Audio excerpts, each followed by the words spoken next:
Hey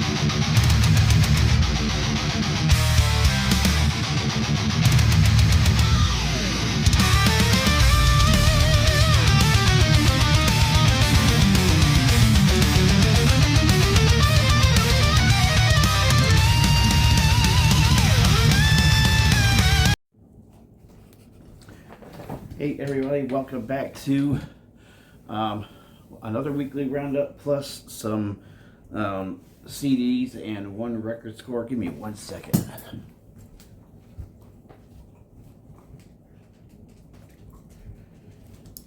All right. So I guess it would have been Tuesday. Got a record from Rick and Records. I think he still has his channel.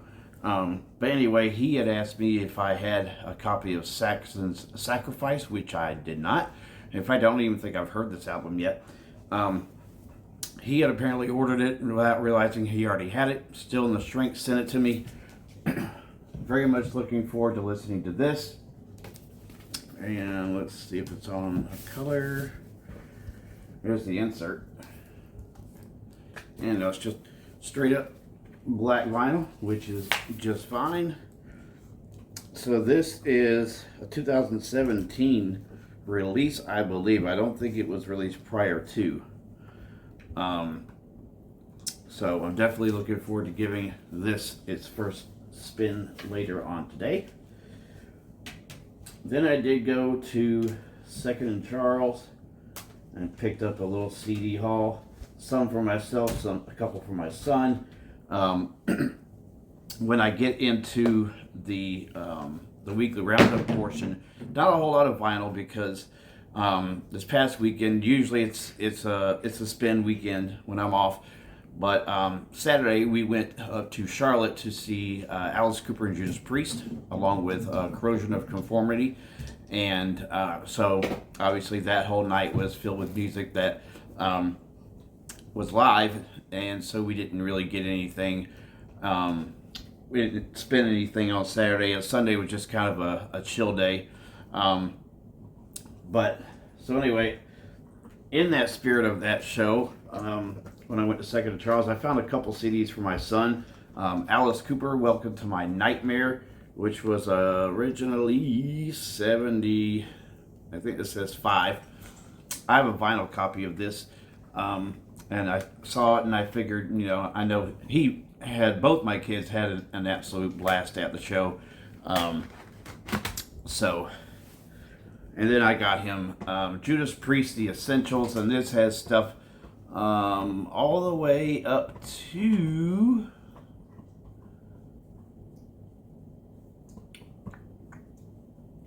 I believe Angel of Retribution. So you've got Judas Rising, Breaking the Law, Hellbent for Leather, Diamonds and Rust, Victim of Changes, Love Bites, Heading Out to the Highway, Ram It Down, Beyond the Realms of Death. You got Another Thing Coming, Jawbreaker, Touch of Evil, Delivering the Goods, United, which they could have left that one off. Turbo Lover, Painkiller, and Metal Gods on the first one. Second one's got Hellion Electric Eye, Living After Midnight, Free Wheel Burning, Exciter, The Green Manalishi, Blood Red Skies, Nightcrawler, Center, Hot Rock and the Sentinel, Before the Dawn, Hell Patrol, The Ripper, Screaming for Vengeance, Out in the Cold, and Revolution. So it starts and ends with tracks from the Halford Reunion album, Angel of Retribution. And so the next, I don't know how many, 1, 2, 3, 4, 5, 6, 7, 8, 9, 10 are mine. So this is the last Def Leppard album I think that was really any good. Euphoria, this came out in 1999, right off the heels of the very, very terrible Slang, which I did buy and then immediately regretted buying it. I did listen to it either sometime earlier this year or late last year. Again, I streamed it and it's still no good. But this one really kind of goes back to like the Hysteria kind of sound for the band. So pretty good album. I like Demolition Man, Back in Your Face, All Night. Disintegrate's a really good song. Day After Day, Kings of Oblivion's really good.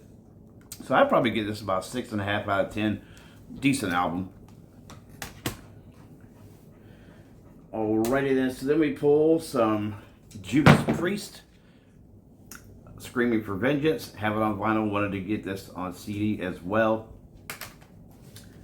And then some Cypress Hill with Black Sunday. So adding to the very, very small hip-hop collection. This was originally released, I know it was in the 90s.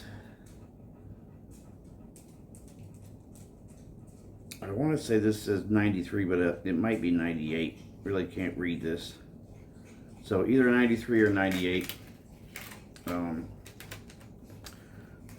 Probably my favorite Cypress Hill song album. Then we get Kiss Alive 3, which basically all of this stuff is from Revenge or earlier. So you've got Creatures of the Night, Deuce, I Just Wanna, Unholy, Heaven's on Fire, Watching You, Domino, I Was Made for Loving You, I Still Love You, Rock and Roll All Night, Lick It Up, Forever, I Love It Loud, Detroit Rock City, God Gave Rock and Roll to You, Part 2, and the Star Spangled Banner at the end. This came out in 93. Finally got some of this band in my collection. The records were a little bit more than what I wanted to pay for whenever I did see them. But King's X, Dogman, got it for under $4. This is from...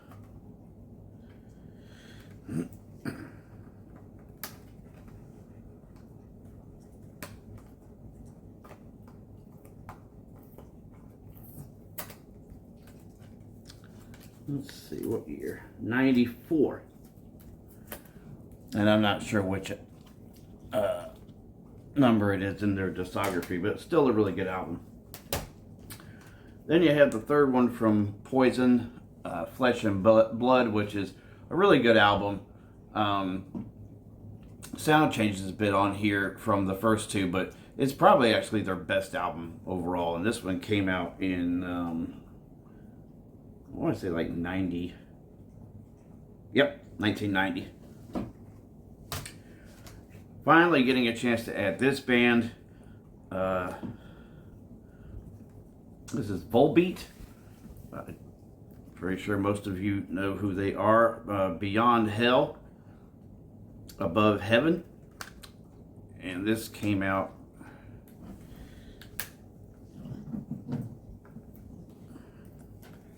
They kind of have like a really hard rock style, like rockabilly style, kind of. Like if you took the Misfits and added some like 90s Metallica riffs in there.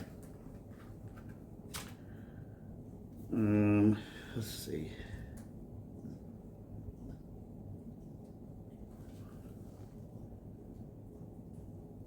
Even with my glasses on, I can't see what year this is.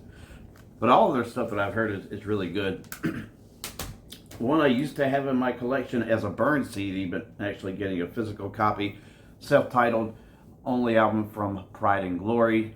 Zakk Wylde on guitar, James Lomenzo on bass, and Brian Tichy, or Titch, on drums.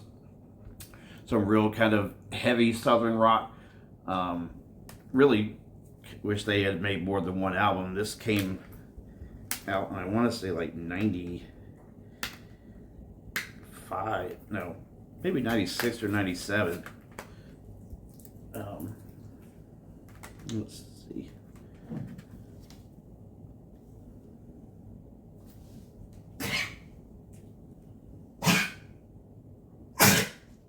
I want to say this says 1994. This is not the 2-disc set. The second disc set has some bonus tracks, including a cover of The Wizard, so I will still be on the lookout for that. But I wanted to get this at least until the meantime. One that I bought like immediately as soon as it came out, Metallica, Death Magnetic from 2008. I bought this when it first came out, and it stayed in my CD player of my F-150 that I had at the time for at least a month. And I would probably say that's the last time that I like continuously put an album like on repeat after I bought it. It's been a while. I think a lot of that just has to do with we have so much access to music now, and I'm kind of I'm already kind of ADD as it is, but as I've gotten older, it's kind of gotten worse. So after I listen to that album, now I want to listen to something different. So, but still really good, like comeback album, if that's what you want to call it. The first recording with Robert Trujillo. The only song I would remove off this would be the Unforgiven 3. I'm not a big fan of the Unforgiven sequels. I did like the original. I'm not big on the sequels. And then one more Judas Priest album, Redeemer of Souls from 2014.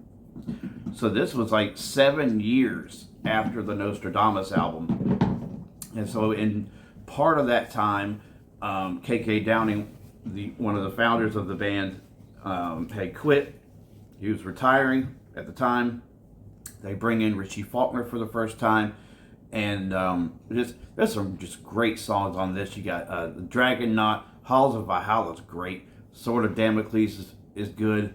March of the Damned, Crossfire, Metalizer, Hell and Back, Battle Cry. Just some straight, just forward heavy metal stuff. Finally have all of the second era Halford albums, if you want to call it that, and the first era. So now the only thing I'm missing, at least on some kind of format, is Demolition, the second and last album that they did with Ripper Owens. All right, time to get into the roundup portion. And first we start out with Iced Earth, Night of the Storm Rider, classic record.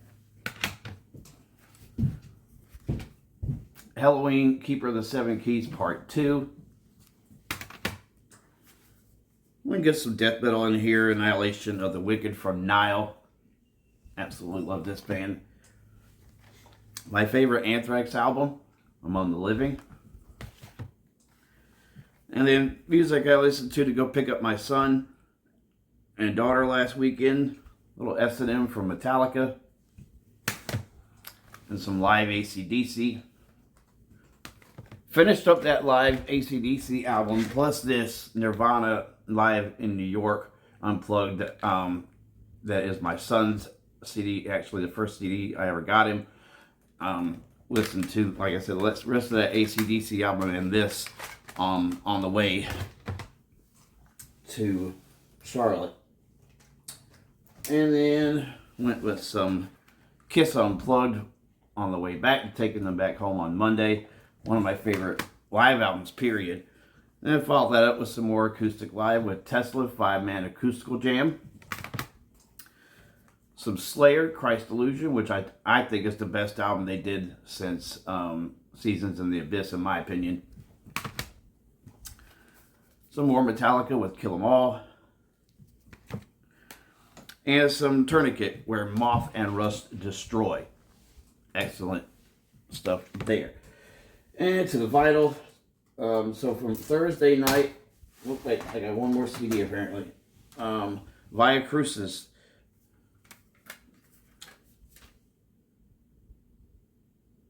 Belhormet. Anyway, Via Crucis. I want to say they're from Canada. So they were kind of billed as like a black metal band. There's some death metal leanings in there sometimes. There's some folk metal stuff in there. A little tiny bit of symphonic black metal there. Just a very good piece of extreme metal chaos. And then the vinyl. A little Alice Cooper with Constrictor.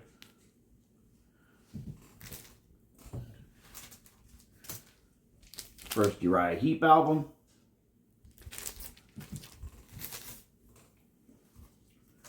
This is the album I think is underrated in the band's catalog and would probably be my second favorite. Dancing Undercover by Rat, which was originally released in '86. I forgot how really good this album is, but I mean, Just excellent stuff. It really reminds me of the self-titled EP and the debut. And then wanted to get some thrash in there with Atrophy Asylum, an album they put out last year. Good stuff. And then some Wasp Babylon, fantastic album.